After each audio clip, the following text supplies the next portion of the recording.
Hello viewers, আসসালামু আলাইকুম। This is গ্রাম বাংলার রেসিপি। তো আশা করছি আপনারা যে যেখানে আছেন সবাই ভালো আছেন।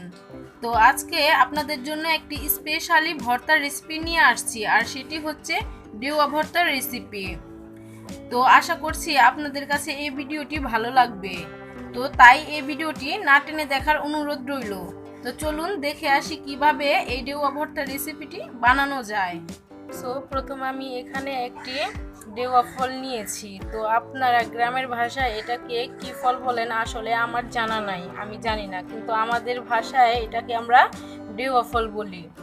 তো এখন ডেওয়াটা আমি ধুয়ে পরিষ্কার করে নিয়েছি। দেখতেই পাচ্ছেন গাছ পাকা একটা ডেওয়া নিয়েছি আমি, গাছ থেকে পেড়ে টাটকা ডেওয়া। তো এখন এই পর্যায়ে আমি ডেওয়াটা ছিলে নিব। তো এখানে আস্তে আস্তে আমি ছিলে নিব, যেহেতু ডেওয়ার চামড়াগুলো খুব পাতলা হয়, সেহেতু আমি আস্তে আস্তে ডেওয়ার চামড়াগুলো ছিলে নিব। দেখতেই পাচ্ছেন আমি কিভাবে ছিলে নিচ্ছি। তো পুরো ডেওয়া আমি এভাবে একই পদ্ধতিতে ছিলে নিব। সো দেখতেই পাচ্ছেন আমি ডেওয়া থেকে উপরের যে চামড়াটা ছিল সে চামড়াটা পুরোপুরি আমি ভালোভাবে উঠিয়ে নিয়েছি। তো এখন ডেওয়াগুলো আমি ভেঙে নিব। তো ডেওয়া কিন্তু আসলে দেখতে কাঁঠালের মতো। তো দেখতেই পাচ্ছেন ছোট ছোট কাঁঠালের কোষের মতো। তো দেখতে যতটা সুন্দর আসলে খেতেও ততটা সুস্বাদু হয়ে থাকে।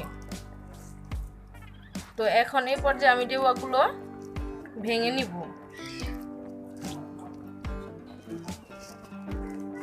তো আমার ভিডিওটি যদি আপনাদের কাছে ভালো লাগে তাহলে অবশ্যই আমার চ্যানেলটিতে সাবস্ক্রাইব করে নেবেন এবং পাশে থাকা বেল আইকনটি অন করে রাখবেন আমার নিত্য নতুন ভিডিও পেতে।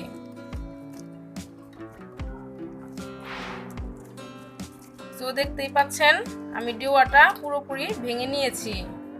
তো এটা আমি ফেলে দিব, যেহেতু এটা খাওয়ার কোনো যোগ্যই না। এরপর যে আমি এখন এখানে দিয়ে দিব তো মরিচের গুঁড়ো। তো আমি আগে থেকে শুকনো মরিচ তেলে গুঁড়ো করে নিয়েছিলাম। তো মরিচ গুঁড়োগুলো এখন আমি এখানে দিয়ে নিব।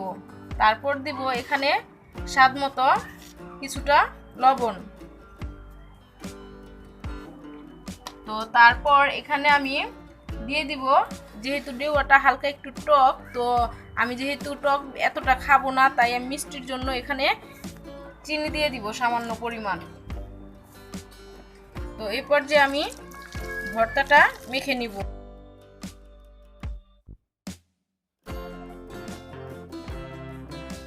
আপনারা আসলেই খুব সহজে এই ভর্তাটি ঘরে বানিয়ে নিতে পারেন।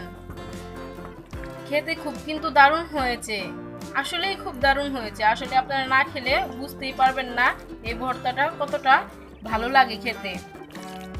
তো অবশ্যই কমেন্ট করে জানাবেন আমার ভিডিওটি আপনাদের কাছে কেমন লেগেছে। তো আজকে এ পর্যন্তই। ভালো থাকবেন, সুস্থ থাকবেন, আর অবশ্যই চ্যানেলটিতে একটি লাইক করে যাবেন। তো আজকে এ পর্যন্তই। ভালো থাকবেন, সুস্থ থাকবেন। আল্লাহ হাফেজ।